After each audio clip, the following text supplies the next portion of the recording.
Então, são dois modelos, né, de atendimento por telemedicina simples e fácil que você pode implementar no seu dia a dia. Então, você que vai identificar o momento atual que você está vivendo, né, dentro da carreira médica, como as suas expectativas em relação ao uso da telemedicina e de como ela pode ser introduzida aí no seu dia a dia, né, para ser mais adequado para o momento que você está vivendo. E assim, você pode iniciar os seus atendimentos via telemedicina e ampliar também os seus atendimentos. Até quem já utiliza a telemedicina pode, né, aqui com os nossos insights, melhorar ainda mais o uso da telemedicina no seu dia a dia. Tá? E o mais importante, né, fazer isso de forma segura, né, de forma profissional, né, adequada junto ao que o Conselho Federal de Medicina tem preconizado. Né, pois hoje nós temos uma resolução sobre o uso da telemedicina. Então, a gente tem aí a possibilidade de fazer a telemedicina, mas também tem as regras para fazê-la, tá?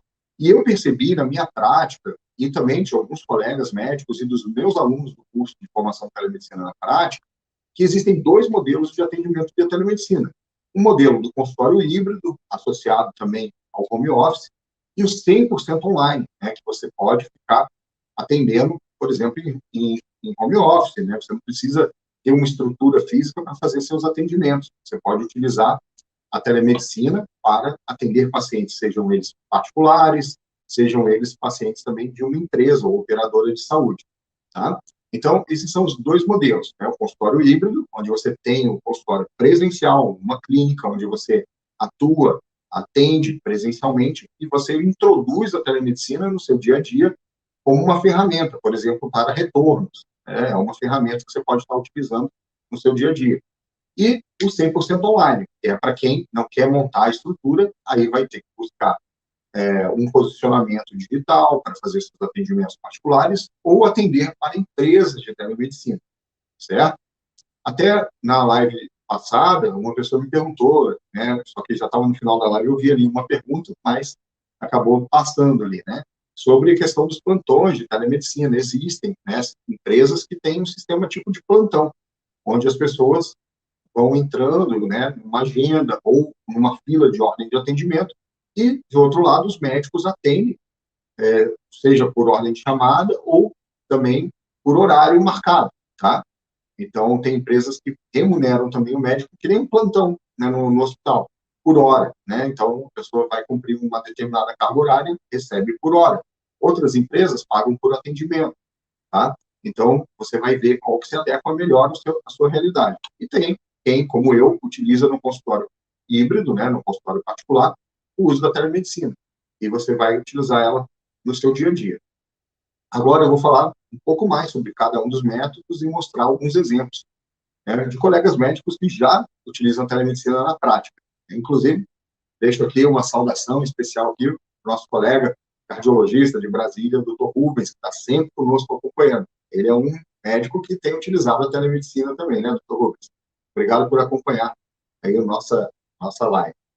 E vamos falar aqui, então, um pouquinho mais sobre o modelo do consultório híbrido. Tá? Nesse caso, é para quem já tem o seu consultório ou uma clínica, já tem o espaço físico e deseja otimizar os seus atendimentos no consultório presencial. Então, esse modelo serve tanto para médicos clínicos gerais, médicos especialistas de áreas clínicas, né? Por exemplo, cardiologistas, endocrinologistas, dermatologistas também, que é clínico cirúrgico, né? Hoje em dia, a dermatologia tem bastante procedimento. Médicos, até médicos cirurgiões, muita gente fala, mas eu sou cirurgião, a telemedicina não se encaixa no meu dia a dia. Pelo contrário, né, a telemedicina pode ser, sim, uma ferramenta do seu dia a dia, consultório, tá? Então, nesse modelo, você continua atendendo de forma presencial e vai somar a telemedicina no seu dia a dia. E ainda, hoje eu vou falar um pouquinho mais sobre como você pode aproveitar esses benefícios do consultório híbrido, né? Agora, o modelo 100% online, né, em home office, por exemplo, é para quem não tem um consultório presencial próprio, tá? Então, nesse caso, é muito comum médicos que têm interesse em atender via telemedicina da sua casa, né, fora daquele horário que ele cumpre, por exemplo, ele atende numa unidade de saúde, né, ele é concursado, ele faz 30, 40 horas no concurso público e deseja fazer atendimentos extras, né? E ele não quer montar uma estrutura de um consultório, né? Outro dia também me perguntaram, quanto custa para implementar a telemedicina no meu dia a dia? Aí eu falei até assim, olha, eu garanto que custa menos do que erguer uma parede numa sala comercial, tá? Esse é o custo de você introduzir a telemedicina no seu dia a dia. Para quem tem, né, uma clínica, um consultório, já passou por uma reforma de sala comercial, sabe muito bem que eu estou falando dos custos, né? Porque não é, né, eu vou erguer uma parede aqui, né, na clínica. Vai ter que mandar, né, o projeto arquitetônico lá para a vigilância sanitária, que vai fazer alteração, vai ter que chamar o pedreiro, vai ter que chamar o pintor, depois do gesseiro, né? Então, aí você já vê que só nisso daí, né, você vai ter muito mais gasto e vai perder muito mais tempo do que introduzir a telemedicina no seu dia a dia, que é muito mais rápido. E eu tenho certeza que você já tem as ferramentas para isso, né? Todo mundo tem um celular, um notebook, né, um ponto de internet aí na sua clínica ou na sua casa, né? Então, nesse modelo do 100% online, é justamente para esses médicos que não desejam fazer toda uma obra, né, alugar uma sala comercial, e não tem, às vezes, até tempo, né, para cuidar de toda uma estrutura de um consultório, né?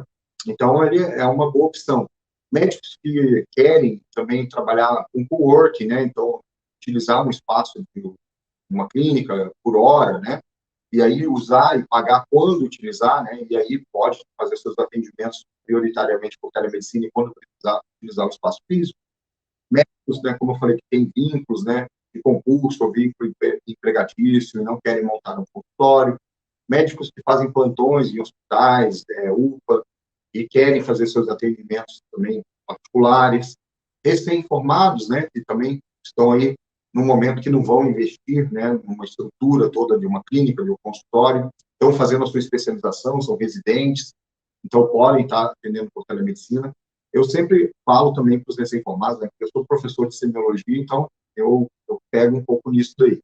E quem quer atender por telemedicina tem que ter experiência da prática, do dia a dia, do presencial, né? Porque medicina a gente aprende à beira do leito. E até os colegas mais antigos, que têm, às vezes, eu tenho preocupação, como é que eu vou fazer telemedicina? Eu digo que quanto mais experiência você tem, ela se torna até mais fácil, tá? Por isso que eu estimulo quem é jovem médico a não deixar de fazer os seus plantões de atendimento, né? De fazer atendimento em pronto atendimento, seja também nas UBSs, rotina de enfermaria, fazer a sua especialização, tá? E para quem já está na medicina há mais tempo, eu encorajo a fazer telemedicina porque você, com a sua experiência, vai ter até muito mais facilidade em fazer telemedicina, tá? Então, é importante, né, essa consciência, tá? Além disso, né, como eu falei, os residentes, né, que entram aqui também nos jovens médicos, mas existe outra situação que também pode ser necessário que o médico fique 100% online. Às vezes ele está numa situação que impossibilita ele de atender presencialmente. Né? Ninguém está livre aí de uma fatalidade, quebrou uma perna, por exemplo, né? Quebrou a perna, não consegue se deslocar, e aí ele não precisa parar totalmente, né, a sua rotina de atendimentos, ele pode adaptar para dar continuidade aos seus atendimentos via telemedicina. Outro exemplo, né, a gente viveu aí uma situação há 2 anos atrás, 3 anos quase, né, 3 anos já, né, que a gente teve que fazer o isolamento social, evitar aglomerações, e o médico que acabou, né, com aquele quadro aí, né, de necessidade para isolamento.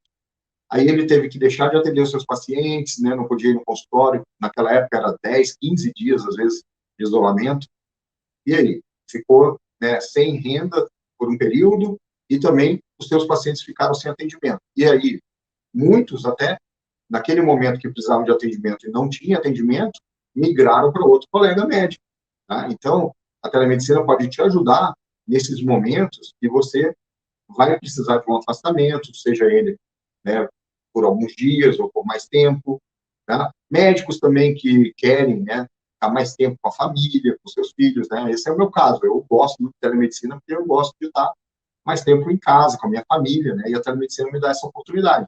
Eu fazer meus atendimentos e abrir a porta aqui do meu escritório, né? E a do corredor mais à frente, fico mais isolado e estar com a minha família. Então, isso eu acho muito legal, tá?